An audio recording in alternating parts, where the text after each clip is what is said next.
off. Welcome, everyone. I'm here with Colleen Abel, editor of Bluestem magazine. How are you, Colleen? I'm very well. Thanks for having me.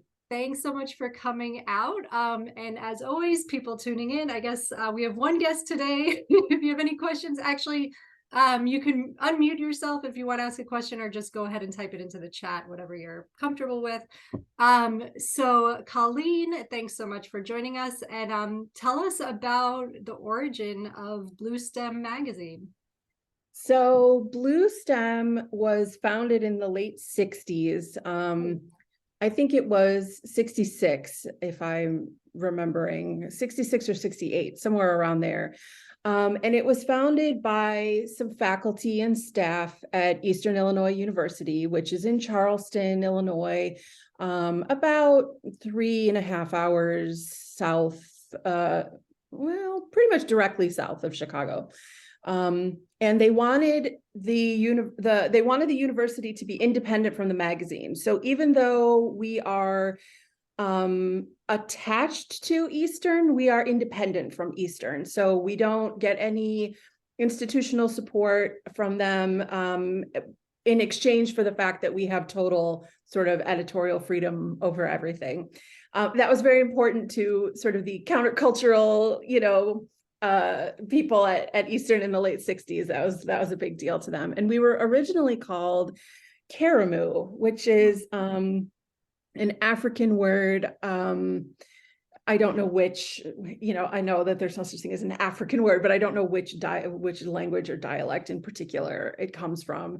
They didn't say in the originating documents. I've read the first issue and their editor's note, but it means something like town square or meeting place, something like that. And the lore is that a karamu was a place where everybody would gather after supper and talk and things like that. So they envisioned Karamu as this sort of gathering square of, artists and intellectuals and stuff like that. And the magazine was very much talking about issues of the day. And it was a very, it was the late 60s. So they wanted it to be sort of taking on political issues and taking on social issues. So there was a lot of opinion pieces, which is kind of different from how we might think of a literary magazine today. Yeah. Maybe not so much if you're the Boston Review or, the Drift or Baffler or something like that. But a lot of literary magazines, they just kind of stick to fiction, poetry, nonfiction, some art.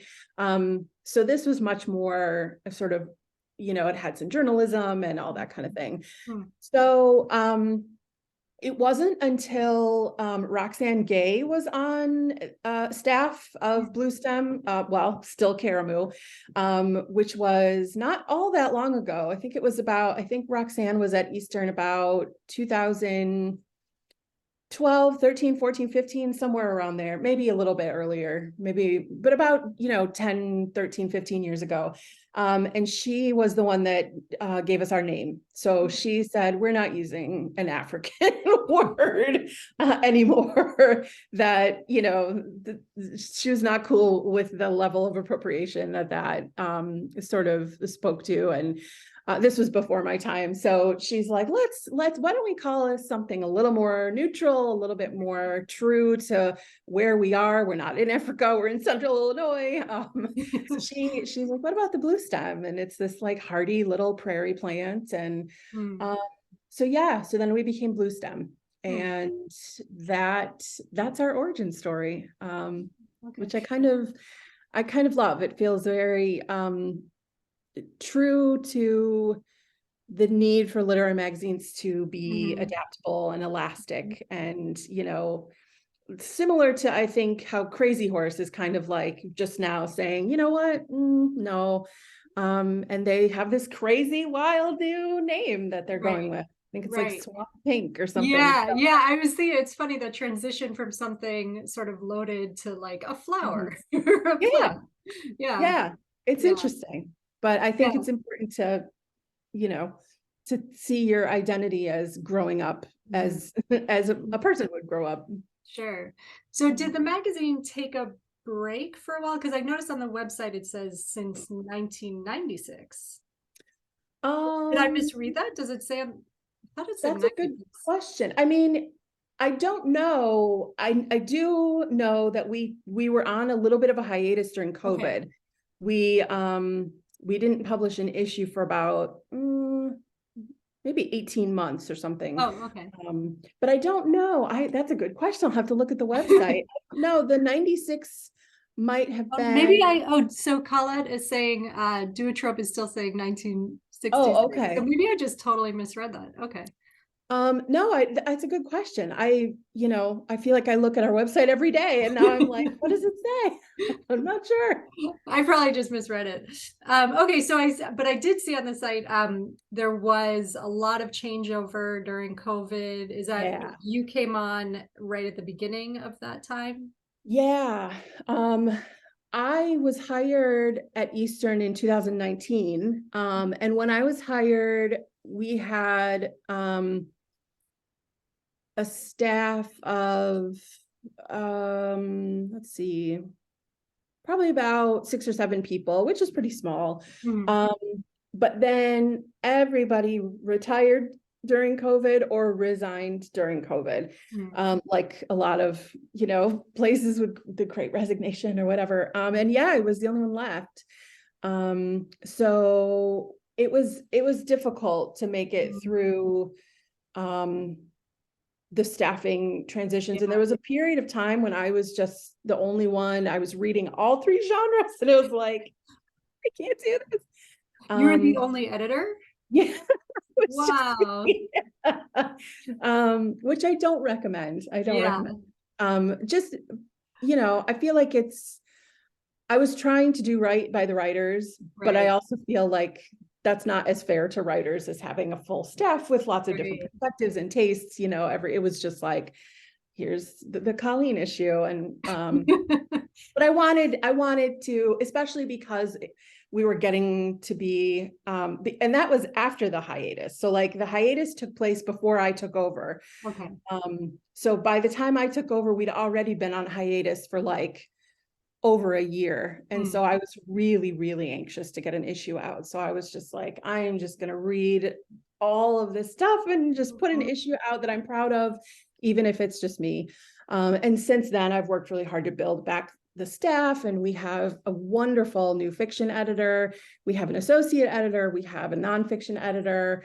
And we have lots of readers, and we have, a very reliable interns coming in every semester. So I've been really happy with the way that we've been able to build the staff back up, and everybody's, we're going back to 3-4 reads per piece instead of Mhm. just, does Colleen like this or no? which feels so much better. So Yeah, yeah. So how did you find the other staff members? So I reached out to my boss, first of all, and I said, do you know anybody that would be interested in doing this? Because it speaks to that sort of strange relationship between Eastern and Bluestem, which is Mhm. affiliated but not identical to. Mhm. So you know, there's always like, do we have to go with Eastern people? Can we go outside of Eastern people? And we had never gone outside of Eastern before.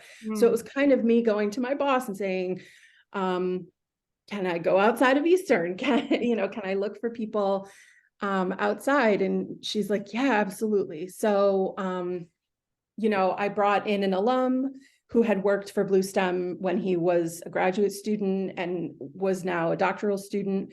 Mhm. And then I reached out to my sister and asked if she would Oh, help. wow. But so for a while it was just like, okay, who is interested in doing this? Who can we find that is just willing to do the work and has some knowledge?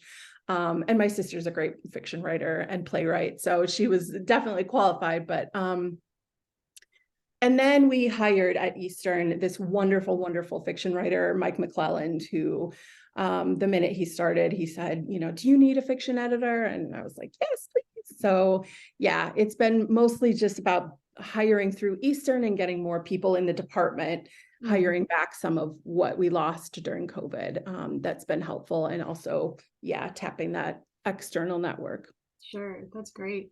So this Yeah. is a question I usually ask closer to the end, but since it's sort of relevant, I'm curious what kept you going during that time? Because we were talking before I hit record that you have two kids, Yeah. probably home during that time, and like Yeah. transition and like doing, all Yeah. kinds of life adjustments, and then Yeah. also taking on the magazine all on your own. That sounds really stressful. Yeah. So I'm curious, like why did you keep going? What kept you in it? What prevented you from saying, you know what, I just don't want to do this. I can't do this. Yeah. Well, I think there's two answers to that. There's the first answer is that I did really think about quitting, not my job, but for Bluestem. And I actually spoke to some people, what if Bluestem folded? What if we just Mhm. said, it happens all the time. Magazines fold all the time. Right. They just, um, and people were really reluctant Mm, to let that go. And I, of course, understand it's always sad when a magazine folds, and we have a lot of history. Being around since 66 is a long time. mhm, Um, and it would have been definitely sad. And that's part of why my boss intervened and was like, what if you what if I mhm. got you this and this, or what if we worked on getting, because I really did. I was like, I don't know if we Yeah. can continue. So what kept me going is the first answer is I almost didn't keep going. Other people saying, don't quit, don't give this up. It's too important. But the other thing was I felt a tremendous responsibility to the writers. Um, and if we had had a submittable queue that was totally empty, I might also have said, Mm, okay, you know what? We put the baby to bed. It's all done. It's mhm. great. But I had, probably there was probably 1,500 things in our queue because when I Wow. took over, we had, lost all these people, and, there was all this reading that hadn't been done. And Mhm, so it was just a really strong feeling of, I owe it to these writers to read their mhm. piece and to communicate with them and to say, I'm so sorry that you haven't heard from us. Um, and a lot of them, I just had to say, please submit again. We're going to be consistent from now on. We're getting this ship sailing again. So I just I really wanted to build up goodwill again. Yeah. Because as you really well know, being such a great sort of Twitter citizen, it's easy to um, goodwill for magazines. It really comes and goes. Yeah. It's important. Yeah. And it's not just about like looking good or having a good reputation, but it's really important to me Mhm, to be kind and fair mhm. in and communicate with writers. So I just didn't want them to feel like we had disappeared or ghosted them, because I can't stand that as a writer. Like, Right. just say one way or the other, like what's Right. going on. Um, so as I know you know well from Yeah, no, that's great. I Twitter. think I do think that most lit mags and editors feel that way. I think it really Yeah, is the exception when there's a magazine that just doesn't totally, communicate with writers and has totally. feels no responsibility toward the Yeah, writers. yeah. But that's great to hear that that's kind of what also sustained you and kept you in it. Yeah. And then being in it, I mean, I worked for Cream City Review when I was in Okay. graduate school, and I've worked for other magazines too, but being back in it to that degree, it was like, oh yeah, I really love this. And so that, Yeah. I think, was the nice part of it. I do love reading. I don't even, I love it all. I mean, I don't love, social media as much as somebody else might, but I really do love the whole thing. I love amplifying voices that I am excited about. Mhm. I love reading. I learn a lot even from pieces that are, not working, clearly not Mhm. working or whatever. So Mhm. it's really a great gig, but it can get overwhelming. Sure. So Yeah. yeah. So let's talk about the pieces. I noticed in your editor's note for the most recent issue, you describe a poem as having athletic language, which I love that phrase.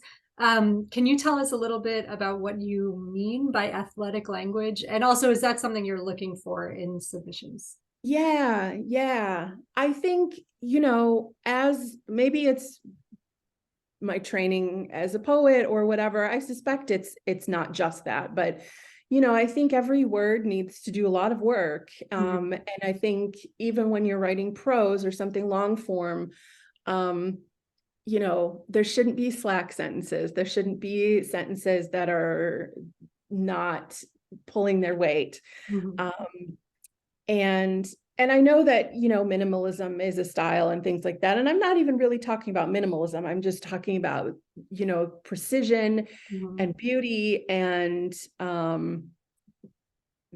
the word that does the most work gets you the Mhm. most bang for your buck, I Mhm. guess.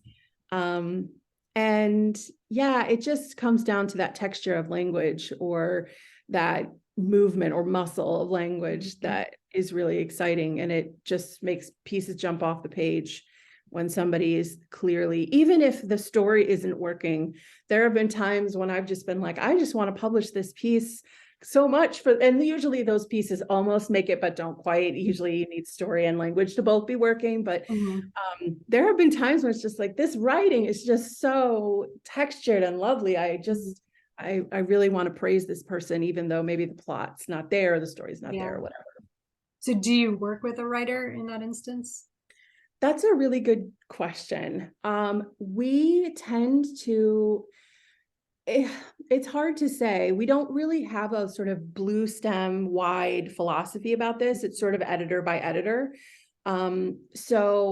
And again, as a poet, I think poetry editors tend to be very light touches, Mm.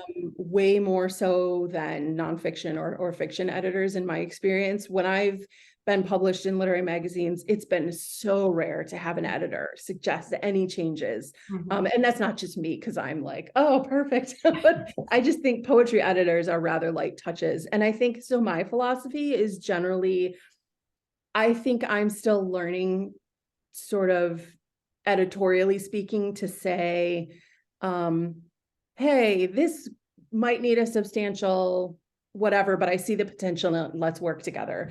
Mhm. And it's not that I'm not open to that. And it's not that we don't do that for time purposes. It's nothing like that. I think it's just my philosophy as an editor that I tend to be a little bit lighter. And so I look for pieces that are the most ready, I think. Mhm. Mhm. Um, and that's not something that is a hard or fast rule for me. I might change my mind about that tomorrow. Mhm. Sure. But I think especially because I I've been really doing a lot of work with the fiction submissions Mhm. since I took over. But now that we have Mike, I'll probably do way, way less. And so he might be totally different. He might be Mhm. totally um, willing to do some substantial work with writers. And I think that would be great. I think for me too, as somebody who reads a lot of fiction and reviews a lot of fiction, but I don't write it very much. And so Mhm. I think for me, I'm like, do I have the authority, even though I'm this editor in chief and I'm the boss or whatever, to say, I want substantial rewrites on this. So no, I haven't really done too much of that since in my tenure. It tends to be just kind of copy edit level stuff. Sure. Do you ever encounter work that you personally really love, but for some reason you don't feel like it's right for Bluestem? Like it's not projecting the right image, or it's not sort of part of the Bluestem identity? Um, oh, that's a really good question. Um, I don't know if that's happened. Hmm. I think what the closest thing to that, I think that's happened to me is there have been pieces that I have sensed were very good, Hmm. but I didn't know enough about something to be able to be the best judge of that. Hmm. So for example, um, you know, there was a piece that we got that was really sort of granular about um, Russian relationships with its neighboring countries. And it was this really fascinating piece of nonfiction about this guy's experience living in a neighboring country to Russia. But I felt like it would take me decades to understand the full context of all of that. And so I was like, I'm not really sure. But what I did was I passed it along, and I said, I think this might be really good. And so the staff read it, and I think it's going to be in our next issue. Oh, wow. We haven't heard back from the writer. We're just sending out acceptances this week. If you're watching. Yeah, congratulations. I think the writer, I think, is rather elderly. So I'm not sure how tuned in he is to things like that, but you never know. Right. So yeah, in that case, and it wasn't, again, it had a good ending because I think it's gonna appear. But sometimes when I don't feel like I know enough about something, I'll be hesitant about it. Right. But there were times when I didn't have anybody to pass it along to. So there were times when I was by myself, when I would just be like, and I'd write the author and say, this really compelled me. I would love to see more work from you, but I'm going to pass on this one. So it was almost kind of like a safety kind of path. Like, I just don't feel like I know enough about this to really. And that happens the most with nonfiction, I think. I was just going to ask that. Yeah, it sounds like more of a nonfiction concern because fiction is so subjective. And I know that people do worry about that in fiction. Like, who is this author? Are they equipped to represent this particular story? But it's interesting to hear you say that it more likely happens in nonfiction. Yeah, definitely in my experience so far, that's the case. Yeah. So do you feel like Bluestem has a particular identity, and how would you describe it? So my predecessor, Bess Winter, who's this amazing fiction writer, she sort of, I think it's maybe it's on Duotrope or something like that. I think it's on Duotrope, where she described us as, we love all kinds of different things, but she said we especially love like Midwestern Gothic. And that's a very like fiction centered kind of perspective, I think. But we get a ton of writing that is Midwestern in some way. And I kind of like that. I definitely don't think of ourselves as exclusively Midwestern. I definitely don't think of anyone should hesitate to submit if they don't have something set in the Midwest or connections to the Midwest. We're not like, other magazines that are really specifically, like Ziziva or something, where you have to really be geographically located. But I do think of us as kind of weird Midwest vibe. Aesthetically. I think between Bess and me and the fiction editors that we've had in the interim up until hiring Mike, I think we do tend to have a little bit of a dark, weird, especially when it comes to fiction. Well, I should say fiction and poetry, because I'm definitely so things that are a little bit edgy, a little bit risky, a little bit weird, a little bit dark. That is kind of how I think of us. And it's funny because the Central Illinois does not really speak. No.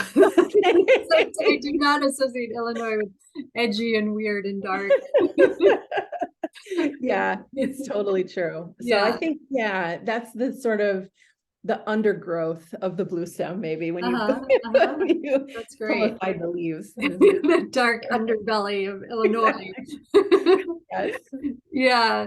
So if somebody's watching this right now and they have a great Midwestern piece, should they think this is a perfect magazine for it? Or should they think like, oh, there's sort of a glut of Midwestern submissions? No, send it for sure. Okay.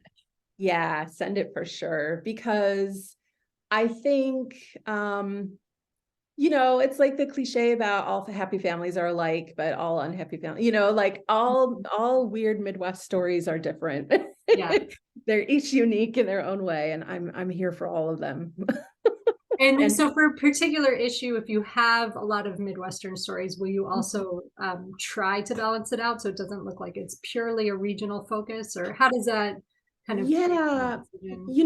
that is a good point. It's never really happened. Mm, We've naturally never had that kind of clustering happening.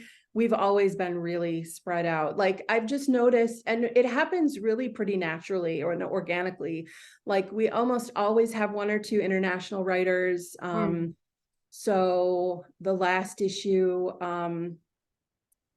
like we had a UK writer, and then we had a Nigerian writer, and then we get a lot of submissions from Africa, a lot of submissions from India, a lot of submissions from Ireland and the UK. So we almost always have some international submissions in every issue. And then it just tends to balance out. Like our most recent issue for fiction, we had somebody from Chicago and somebody from the UK. Our essays were somebody from Ohio and somebody from Connecticut. mhm. So yeah, it just naturally has always, we've never had to say, oh, this is too samey. Mhm. It's just always been pretty wide ranging. Yeah, I So love I it. think, Yeah. yeah, if it came up, I think I probably would push for Mhm. not being too samey. I was just going to ask, is that a technical editor's Yeah, yeah. term? Is that what happens in the editorial meetings? Like, oh, this Yes. is too samey. Yeah, exactly. Yeah.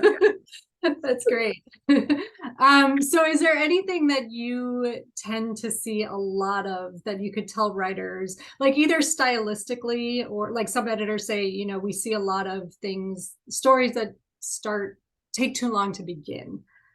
So anything that you could tell writers, like if they're interested in submitting to this magazine, go back, look at your work and think Yeah. about if it's doing something that might make it not as strong. Yeah, definitely.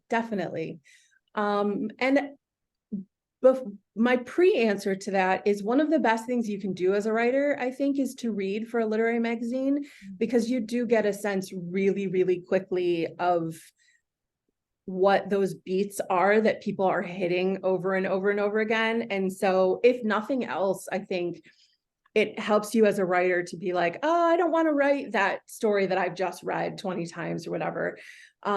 So yeah, I think for nonfiction, we get a lot of essays that are, here's about the time that I was in a foreign country. Mm.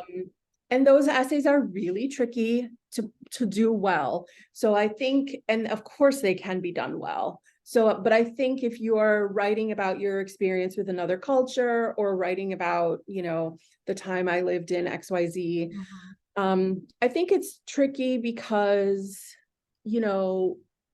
weighing in on other person's culture, even if that culture is very similar to your own, like even if you're just talking about, oh, this is the time I lived in Czechoslovakia, not even a culture that's maybe racially distinct from yourself or anything like that. But I think those are tough to pull off. And I think I often find myself craving some kind of juxtaposition in those essays. Grace Paley said, every story is two stories. And I often find myself thinking, this is just kind of all, I encountered a different culture and I noticed this and it made me think more broadly. And what can you juxtapose with that to give it that something extra? I think that's often what those essays need, is they need that some other thread of narrative or thinking or meditation. And I think if you read a lot of really great essays, that juxtaposition is often that like X factor that makes really great essays great. Fiction is less my area of expertise. Like I said, I read a ton of short stories, but I'm not sort of trained in fiction and short stories as much. A lot of fiction that, yes, takes a long time to begin, where the plot comes in on page 8 or something like that. It's like, oh, which is tough in a literary magazine setting, because you're competing with a lot of other voices that are trying to grab you from the first sentence or the first paragraph. and of course, I'm not one of those people, I shouldn't say of course, because that's not a guarantee, but I'm not one of those people that's going to give up on your story if it's not grabbing me on the first page. But it's important to think about your hook, I think, even in a short story, or especially in a short story. So yeah, a lot of very interior stories where husbands and wives don't like each other. I see that a lot. And that, yeah, that's a pretty common one. That's a pretty common one. I'm always interested in this idea that editors are sort of like the curators of our culture at the moment. So you're seeing like what people are writing about, the predominant concerns, what's on people's minds. So can you share any insights into like, so it sounds like, you know, husbands and wives not getting along, that's sort of like a classic. That will always be what people write about. But are you seeing any other kinds of dominating themes that people are exploring? Oh, that's great. That's a great question. And I've been doing so much reading the past couple of weeks that this is pretty at the top of my mind, I think. I think people are thinking a lot about their adolescence. I mean, I see a lot of, and this is probably always true. It's probably no more true now than it was ever, but lots and lots of coming of age stories. People are really interested in, you know, first jobs, first cars, first loves, first things like that. So we get a lot of stories. There's a lot of nostalgia in the stories that I'm getting. I've heard that from other editors as well. A lot of which makes sense, because I think we're not, I don't think anybody probably thinks we're in a great place right now. Like, everything's fine. Yeah, this is fine, flames. Yeah. So that might account for some of that. People thinking through their adolescence and writing through their adolescence. I mean, with fiction, I'm not saying it's autobiographical, but something is drawing you to these stories of coming of age or coming into adulthood or whatever. So yeah, definitely a lot of nostalgia stuff. That makes sense. Yeah. So what is your publishing, and actually just to cover the basics, because we never did that, publish fiction, poetry, and nonfiction. Yes, and our nonfiction editor is getting his doctorate, and he is interested in comics and nonfiction. So he convinced me to open up to comics. So we're brand newly accepting comics as well. So yes, but that's right. Poetry, fiction, nonfiction, and now comics. We're just sort of piloting. Yeah. We're piloting that. Great. And how many times a year do you publish? 3. Okay. And it's all online now. Yes, right? It is all online. Yeah.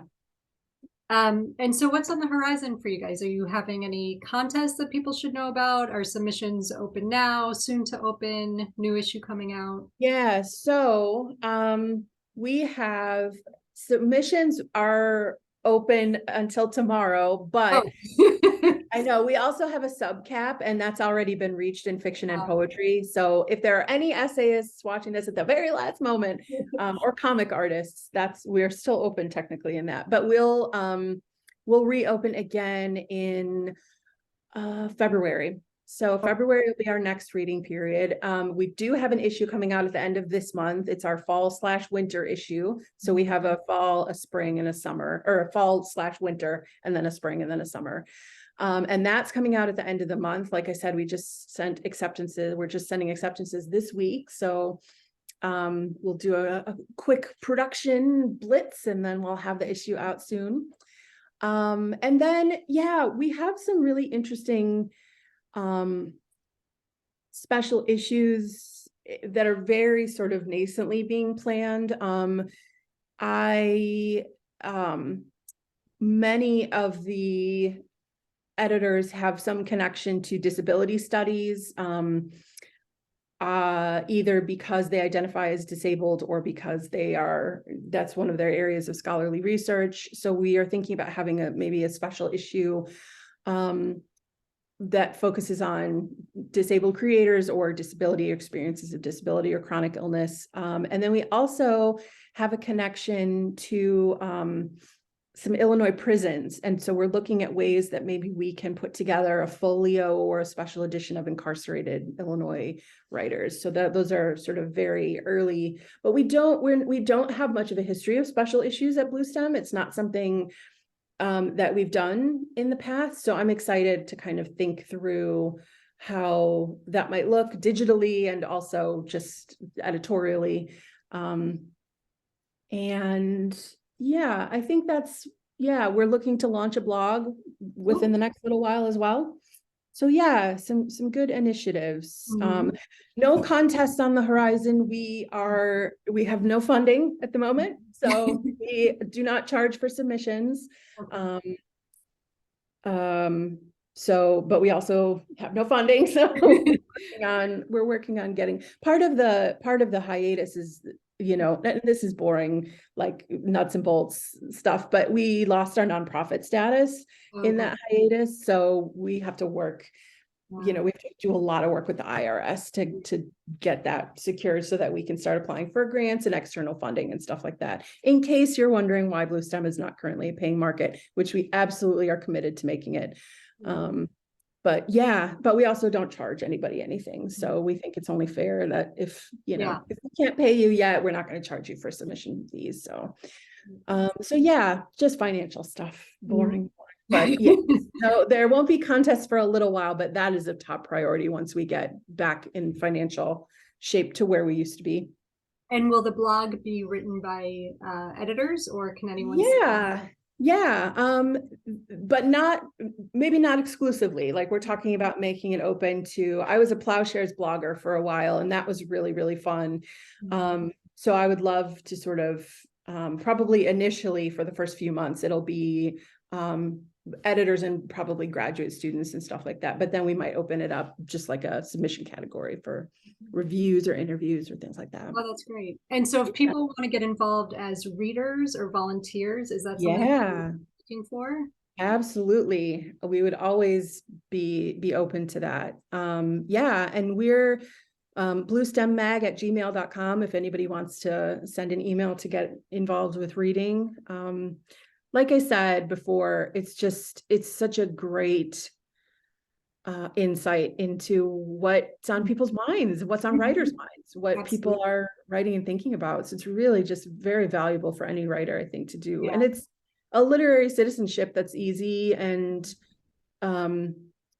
it's exciting. I mean, that you do every time I put an issue together, there's at least one or two people that are just totally new discoveries, usually more than one or two. That's just like, oh my gosh, they're either very young or they don't have a ton of pubs yet. And I'm like, how is nobody picking you up yet? Not that I'm going to be the one to post it up, but yeah.